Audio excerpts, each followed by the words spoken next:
It's 2 a.m. You are trying to sleep, but your brain has other plans. It decides to play a greatest hits compilation of your most embarrassing moments. Maybe it was that time you waved at someone, but they were actually waving at the person behind you. Maybe it was when you raised your hand in class, gave the wrong answer, and the room went completely silent. Or maybe it was just yesterday, when the waiter said, "Enjoy your meal," and you accidentally replied, "You too." You cringe. Your stomach drops. You think, "Oh my God, they're probably talking about what an idiot I am right now." I have a question for you. Do you want the truth, or do you want to keep torturing yourself? Because the truth is, they aren't talking about you. They aren't even thinking about you. In fact, they probably didn't even notice it happened. You are suffering from a psychological glitch called the spotlight effect. That feeling that the entire world is an audience watching you, judging your every mistake.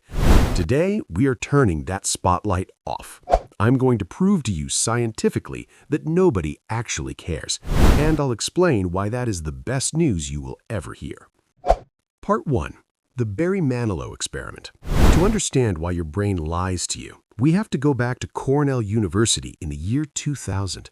Psychologists wanted to measure the difference between how much we think people notice us versus how much they actually notice us. So they gathered a group of university students. They took one poor student and made them wear a bright yellow t-shirt. But not just any t-shirt. It had a giant picture of Barry Manilow on it. Now, for context, wearing a Barry Manilow shirt in college is not cool. It is genuinely embarrassing. They sent this student into a room full of other people. Later, they asked the student, "What percentage of people in that room noticed your embarrassing shirt?" The student was mortified. They guessed that at least 50% of the room definitely noticed. They felt like a walking neon sign. Then the researchers went to the other people in the room and asked, "Did you notice who was on that guy's shirt?" Do you know what the actual number was? 20%. And in other versions of the experiment, it was even lower, sometimes less than 10%. The student thought half the world was watching. In reality, barely anyone even looked up. This is the spotlight effect.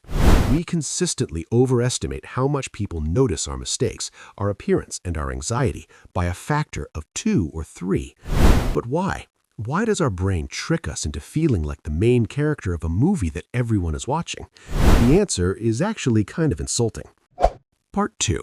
The center of the universe problem. The reason you feel watched isn't because you're narcissistic. It's because of biology. You are the center of your own universe, literally.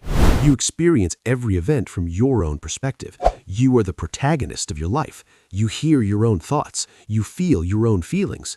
Because you are so hyper-aware of yourself, you assume everyone else is hyper-aware of you too. If you have a tiny pimple on your chin, to you it looks like a volcano because you're staring at it in the mirror from 2 inches away. But to the person across the room, they can't even see it. This is called egocentric bias. We struggle to step outside our own heads to understand what others actually notice. Here's a brutal example. Think about the last time a friend of yours did something embarrassing. Maybe they tripped, maybe they stuttered during a presentation. Do you lie awake at night thinking about their mistake? Do you judge them for it right now? No, you probably forgot about it 10 seconds after it happened. Why? Because you were too busy worrying about yourself. Everyone is walking around in their own spotlight. Everyone is too focused on their own insecurities to notice yours. This truth should be comforting, but knowing it isn't enough. You have to feel it. So, how do we destroy that anxiety in the moment? Social anxiety turns your attention inward. When you're anxious, you become obsessed with your internal state. Am my hands shaking? Is my voice cracking? Do I look weird standing here? The more you monitor yourself, the more awkward you actually become. It's a self-fulfilling prophecy. To fix this, you need to flip the sensor. You need to use the sonar technique. The next time you feel that spotlight burning on you, consciously turn your focus outward. Stop monitoring yourself. Start monitoring the room. Look at the people. Really notice them. Notice that the guy in the corner is checking his phone because he feels awkward. Notice that the girl presenting is shaking a little bit, and that the waiter is just tired and wants to go home. When you observe others, 2 things happen. 1, your brain stops analyzing your behavior. And 2, you realize that nobody is looking at you. Everyone is looking at their phone, their friend, or into space. You aren't the main character in their movie. You are just an extra in the background. And extras are allowed to make mistakes. Extras are allowed to have bad hair days. Nobody fires the extra for tripping in the background. But what if you do make a mistake? What if you do something truly, undeniably cringe? There is one final mental shift that makes you invincible. Let's say the worst happens. You trip in the cafeteria and spill your tray. Everyone looks and laughs. The spotlight was real for those 5 seconds. Your brain screams, "This is a disaster. My life is over." In that moment, I want you to play the so what game. Ask yourself, okay, I embarrassed myself. So what? Will this matter in 5 hours? Maybe a little. Will this matter in 5 weeks? Probably not. Will this matter in 5 years? Absolutely not. There's a concept in psychology called the pratfall effect.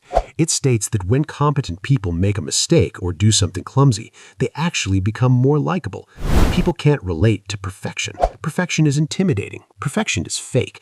People relate to messy, human things. So if you trip, laugh. If you stutter, joke about it. When you own the mistake, you take the power away from the spotlight. You control the narrative. The spotlight isn't real. It's a hallucination created by your mind. Nobody is analyzing you. Nobody is keeping a scorecard of your social performance.